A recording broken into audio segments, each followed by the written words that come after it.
आज जितनी बड़ी संख्या में आप लोग उपस्थित हैं, ये बताने के लिए काफी है कि अरविंद केजरीवाल ये लड़ाई जीतने जा रहे हैं। अरविंद केजरीवाल को ये लड़ाई आप लोगों के दम पे इसमें जीत हासिल होगी। आदरणीय अरविंद केजरीवाल जी, पंजाब के मुख्यमंत्री भाई भगवंत मान जी, संविधान के ज्ञाता और जिन्होंने बहुत ही अच्छे ढंग से अपने विचार आपके सामने रखे, राज्यसभा के सांसद कपिल सिब्बल जी, दिल्ली के प्रदेश अध्यक्ष भाई गोपाल राय जी, हमारे मंच पर आसीन तमाम सम्मानित हमारे साथियों, दोस्तों, आज एक काला अध्यादेश लाकर नरेंद्र मोदी जी की सरकार सुप्रीम कोर्ट के 5 जजों के फैसले को बदलना चाहती है। माननीय सर्वोच्च न्यायालय के 5 जजों के फैसले को बदलना चाहती है। दिल्ली के 2 करोड़ लोगों का अधिकार छीनना चाहती है। इस काले अध्यादेश के माध्यम से लोकतंत्र को खत्म करना चाहती है, दिल्ली की सत्ता को खत्म करना चाहती है। तो मैं आज इस रामलीला के मैदान से नरेंद्र मोदी जी से कहना चाहता हूं, तुम अगर दिल्ली की सरकार को बदलना चाहते हो, दिल्ली के संविधान को बदलना चाहते हो, तो दिल्ली और देश की जनता केजरीवाल के साथ मिलकर तुम्हारी सत्ता को बदलने का काम करेगी, तुम्हारी सत्ता को बदलने का। तानाशाही की पराकाष्ठा है, अत्याचार की पराकाष्ठा है। आज दिल्ली में केजरीवाल को किस जुर्म की सजा मिल रही है? यह कि वो अच्छे शिक्षा देने का काम कर रहे हैं, यह कि वो मासूम बच्चों के लिए अच्छे स्कूल बनवा रहे हैं, यह कि बिजली फ्री दे रहे हैं।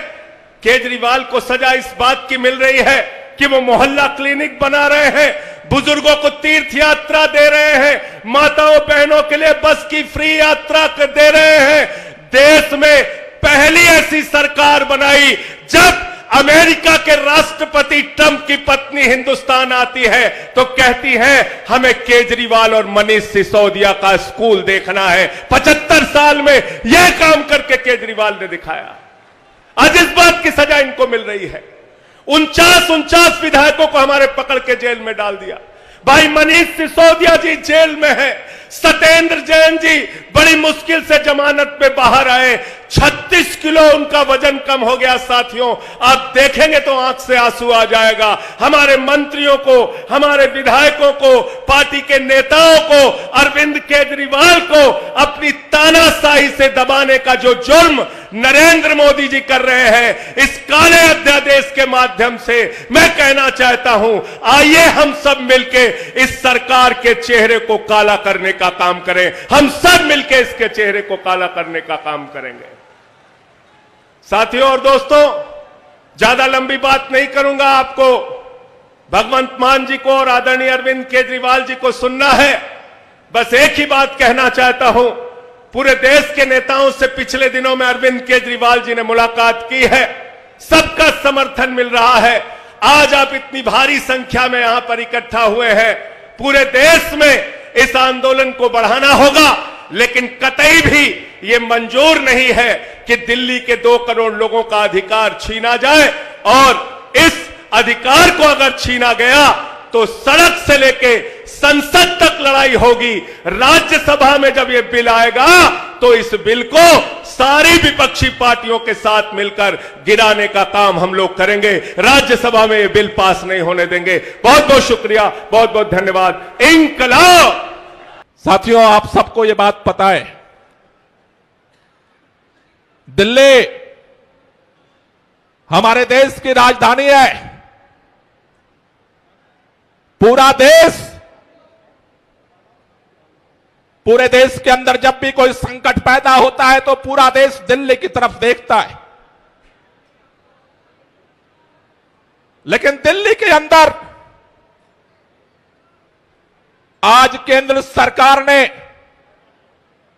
सुप्रीम कोर्ट के 5 सदस्यीय संविधान पीठ के फैसले का अवमानना करते हुए, सुप्रीम कोर्ट के फैसले का अपमान करते हुए सुप्रीम कोर्ट के फैसले का निरादर करते हुए चोर दरवाजे से रात के अंधेरे में सत्ता के दम पर, तानाशाही के दम पर अध्यादेश, काला अध्यादेश दिल्ली के ऊपर थोप दिया। आज पूरी दिल्ली छतरपुर से लेकर के नरेला तक, विश्वास नगर से लेकर के उत्तम नगर तक, दिल्ली के चारों कोनों से उत्तर, दक्षिण, पूर्व, पश्चिम, आज इस तपती धूप में दिल्ली के बेटे बेटियां आज रामलीला मैदान में यही बात कहने आए हैं कि दिल्ली वाले, अगर भारतीय जनता पार्टी और देश के प्रधानमंत्री माननीय नरेंद्र मोदी के नाक के नीचे अगर 3-3 बार अरविंद केजरीवाल को मुख्यमंत्री बनाना जानते हैं तो इस काले अध्यादेश को वापस कराना भी जानते हैं। लड़ करके इस अध्यादेश को वापस कराएंगे।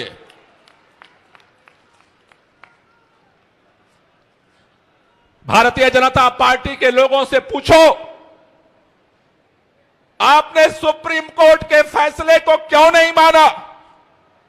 टेलीविजन चैनल पर आप देखते होंगे, हर चैनल पर भाजपा का प्रवक्ता बैठता है, बोलता है आम आदमी पार्टी वाले संविधान को नहीं मानते, आम आदमी पार्टी वालों को सर्वोच्च न्यायालय में भरोसा नहीं है, आम आदमी पार्टी वालों को कानून में भरोसा नहीं है।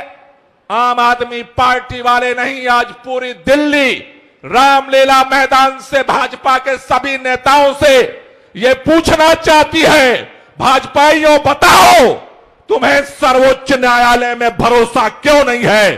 सर्वोच्च न्यायालय का निर्णय तुम लागू क्यों नहीं करना चाहते हो? इसका जवाब लेने के लिए आज पूरी दिल्ली इस रामलीला मैदान में इकट्ठा हुई है। भाजपा के नेता कहते हैं हमने ऑर्डिनेंस इसलिए लागू किया कि देश की राजधानी है दिल्ली। भाजपाइयों, तुम्हारे ऑर्डिनेंस आने से देश की राजधानी दिल्ली नहीं बने। दिल्ली पहले भी थी, जब दिल्ली के संविधान के अंदर यह निर्णय लिया गया कि दिल्ली के लोग अपना वोट दे करके अपनी चुनी हुई सरकार बनाएंगे। उस दिन, जिस दिन कानून बना, उस दिन भी दिल्ली देश की राजधानी थी। तुम कहते हो कि देश के अंदर राजधानी है, इस राजधानी में उच्च आयोग है, पूरे दुनिया के प्रतिनिधि आकर के रहते हैं। अरे जब तुम काला अध्यादेश लेकर नहीं आए थे तब भी उच्च आयोग के लोग इसी दिल्ली में आते थे, रहते थे, और तुम्हारे अध्यादेश आने के बाद भी रहते हैं। भारतीय जनता पार्टी के नेता बहाने ढूंढ रहे हैं। एक भी नेता को इस बात का जवाब नहीं है। उनसे पूछो कि सुप्रीम कोर्ट का फैसला क्यों नहीं मानते? बोले आम आदमी पार्टी ने भ्रष्टाचार कर दिया। उनसे पूछो सुप्रीम कोर्ट का फैसला क्यों नहीं मानते? बोले ये हो गया। उनसे पूछो सुप्रीम कोर्ट का फैसला क्यों नहीं मानते? कहते हैं वो हो गया। उनसे पूछो सुप्रीम कोर्ट का फैसला क्यों नहीं मानते? उनके पास कोई जवाब नहीं है। हमारे देश के प्रधानमंत्री कहते हैं भारत मदर ऑफ डेमोक्रेसी है। उस दिन संसद भवन के उद्घाटन के अवसर पर भी बोल रहे थे कि भारत मदर ऑफ डेमोक्रेसी है। लेकिन अफसोस के साथ हमें कहना पड़ रहा है, जो भारत मदर ऑफ डेमोक्रेसी है, माननीय प्रधानमंत्री जी, आप अपने अहंकार में मर्डर ऑफ डेमोक्रेसी को आप साबित कर रहे हो। सरेआम चौराहे पर दिन दहाड़े लोकतंत्र की हत्या पर आप उतारू हो। ये इस देश को बर्दाश्त नहीं है। ये देश का संविधान, ये देश का लोकतंत्र, देश की संस्थाएं किसी पार्टी की बदौलत नहीं पैदा हुई हैं। आज इस देश के अंदर लाखों लोगों ने अपने प्राणों को न्यौछावर करके इस देश की आजादी के लिए अपना सब कुछ जान पर लगाया था।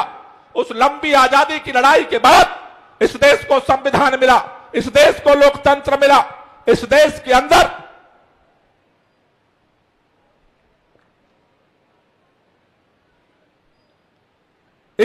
अंदर लाखों लोगों ने अपना लहू बहाया है, तब इस देश को लोकतंत्र मिला है, संविधान मिला है। इस देश के अंदर ये दिल्ली वही दिल्ली है जब 1857 की जंग आजादी में हंसते हंसते लाखों लोगों ने अपनी कुर्बानियां दी थी। जिस समय बहादुर शाह जफर लड़ रहे थे इस देश के लिए, उनको नहीं पता था कि एक दिन ऐसा भी आएगा जब उसी लोकतंत्र की हत्या की जाएगी सरेआम देश के प्रधानमंत्री के द्वारा। उनको यह बात नहीं पता थी कि एक दिन ऐसा आएगा।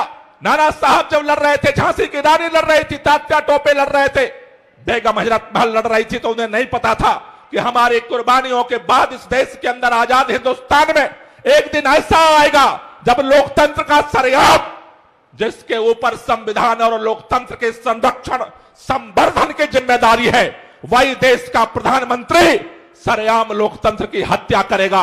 मैं आपसे एक ही बात कहना चाहता हूं साथियों, आज पूरे दिल्ली यहां पर खड़ी है, पूरे दिल्ली के बेटे बेटियां खड़ी हैं। भारतीय जनता पार्टी को सत्ता का अहंकार हो गया है। भारतीय जनता पार्टी ने कहा लोकसभा चुनाव में 7 सीट दिल्ली वाले जिताते हैं, उससे हमारी सरकार बनने बिगड़ने पर कोई फर्क नहीं पड़ने वाला।